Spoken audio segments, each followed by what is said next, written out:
A Quiet Place. 2018's Quiet Place. Has it aged well? Has it not aged well? What are my thoughts on the franchise? Yes, there's another movie. I didn't even know it was coming. Recently was on a panel talking about this one. Let me give you my thoughts and where I am on it right now.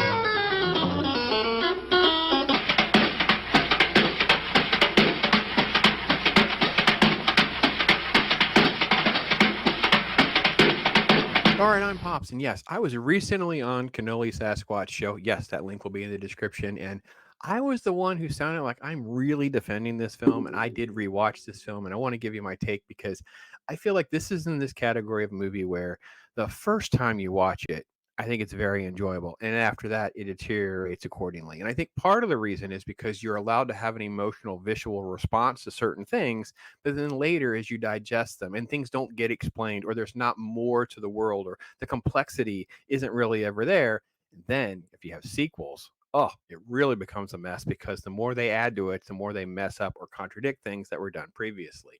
Quiet Place is that film and that franchise. Now, that said, I still enjoy watching the film. I actually had a decent time.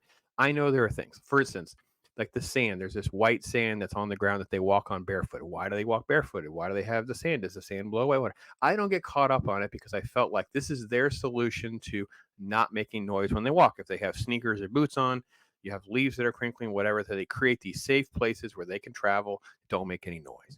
The fact that the creatures appear to be like around every tree, like the kid makes a noise and he's snatched up. Now, it plays great at the beginning of the movie. Later, when you find out there's only like three in the area, you're like, well, what was he hiding? Like, is he like 10 feet away? That's silly. You were only 10 feet away. Little things like that, they don't add up, right? The fact that this close knit family has had like well over a year to train and get used to this world that they're in. There's this waterfall where they can't be heard. It's like those things, it unravels the plot once you get past that initial viewing and that initial reaction. Once you're deeper into the universe, what holds the film together for me really is the acting and the family.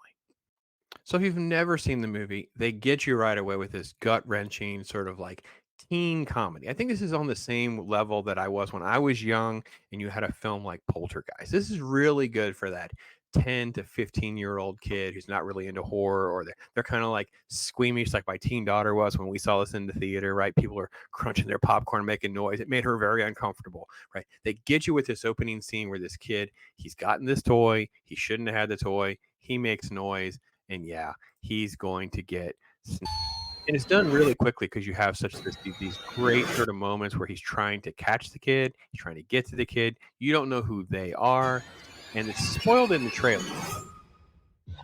I wish it had been spoiled in the trailer. I wish they had kind of like not shown us that, but that was the hook to get us in the theater. The fact that you have moments where they allude to the invasion, they allude to these creatures coming, we get all of that, and we're just going to have this little tiny film, this little tiny village and family story. And it's more about them, the decisions that they make to survive, dealing with grief, teen angst, all those kinds of things. It's a fine watch. It's an enjoyable film just to kind of have on. I don't overanalyze it because it doesn't make a whole lot of sense. And the further you unpack it with the sequel and I guess another sequel, it's going to make even less sense. I don't think at this point we even know what is the creature. The creature is like a locust. Is it just coming to destroy? Because at least in Independence Day, they made a point of explaining that the intelligence behind the creatures and what they were doing. They were thoughtful of using the resources. They will drain the planet dry. I don't think we ever really get that with the creatures, and the creatures also will behave extremely fast, like 28 day zombies, and then they will stop and pause. Their little eardrums will expand. It's like, okay, well, pick a lane, and they don't. Right? They want both. So all that was notwithstanding, I had an enjoyable time rewatching the film. But as I kind of rewatched it and went through different moments, I didn't like the newspapers. Right?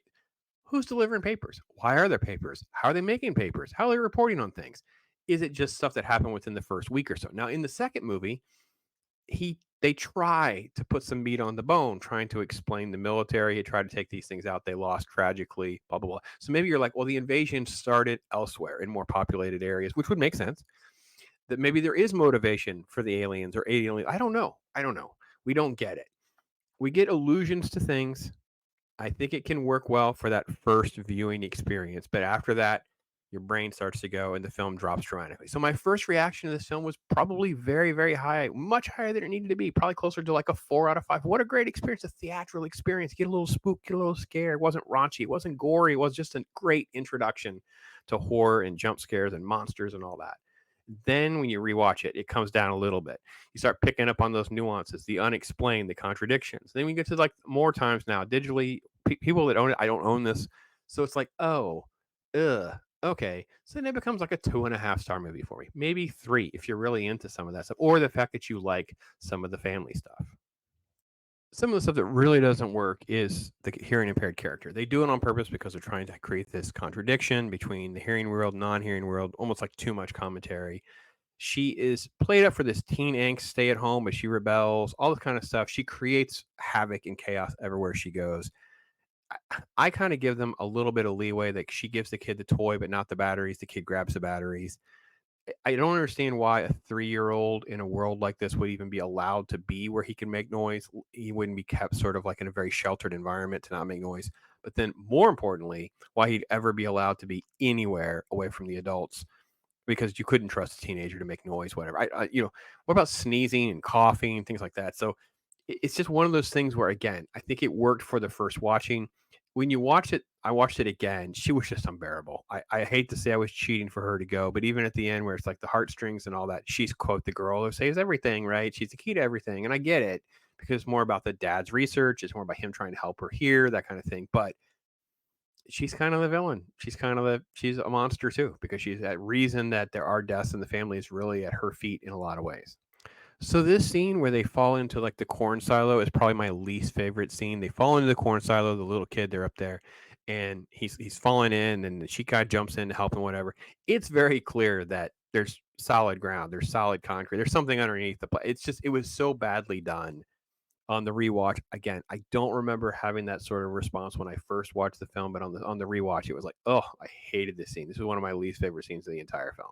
One of the things I did like the fact that they carried on with their life. She does get pregnant again, whether that's a Catholic metaphor and allegory, whether that's a pro-life one, you decide. I don't know. I didn't like the lead up to the scene where she has to step on a nail and it's this contrived. I don't know why we needed the nail. She was going to go into labor. It seems like a waste of time. Maybe it's trying to create some more tension, but I think it was silly. I like the fact that this would be just an impossible situation and she's trying to find a way to overcome. I think that in the film, she has these red lights that she can turn on. It's like their alert system, but there was no other real plan on like how do you assess what's going on in the house and what's the evacuation routes and where do the kids go? Where's a safe place? Where are they going to be? None of that's really thought out. But again, second viewing, multiple viewings, that all becomes very clear. My initial watch was more like engulfed in the moments, and they get away with that. And I think this is where the film, I think its legacy will continue to deteriorate over time.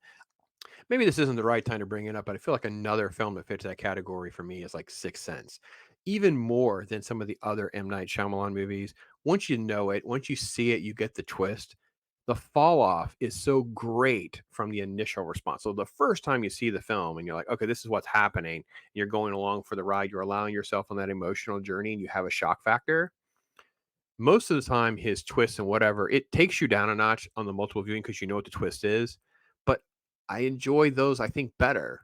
Even like The Village and some of those. I feel like the gap, not that they're better movies overall would get a better score. I'm just trying to say that that shock factor, that fall off with Sixth Sense, it's massive. I massively don't enjoy Sixth Sense now compared to the rewatch of some of the other films that he does. I think that's kind of with Quiet Place, that gap, that distance of where I was to where I am now, that 4 star film to that 2.5 star film. It's kind of where I'm at. Again, I do think there's a place for this movie. I think there's a place for that sort of like safer horror movie, that transitional thing for teens, things like that. I think this is really that kind of film, a lot more family driven storyline, things like that. I think a lot of that actually worked okay.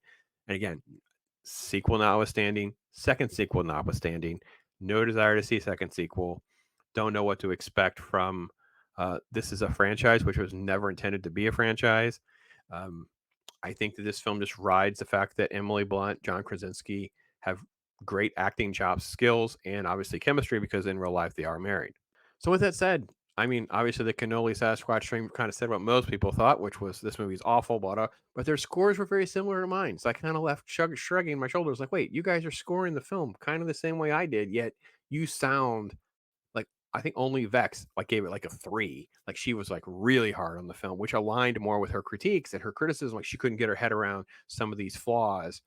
And I try to delineate between the 2 or 3. Like for some reason, I'm willing to admit it's my fault, right? I don't know why I'm not stigmatized more by some of the flaws. Because the biggest one for me, I can't get my head around on the rewatches is this the first time to the pharmacy? If it's your first time, you should be cleaning out the place and taking all this stuff. If it's not the first time, why didn't you take all this stuff and clean out the place? If the kid needs medicine, why would you not already have it? Like once my brain snaps on all that, the movie has no point at that point. They're just it's like a stupid family that only survived because you have a deaf kid and can sign language. That's the only reason they survived this long. They deserve to be picked off at this point because it's dumb. So anyway, that notwithstanding, I'd love to hear from you guys. You guys tell me what you guys think. I am Pops.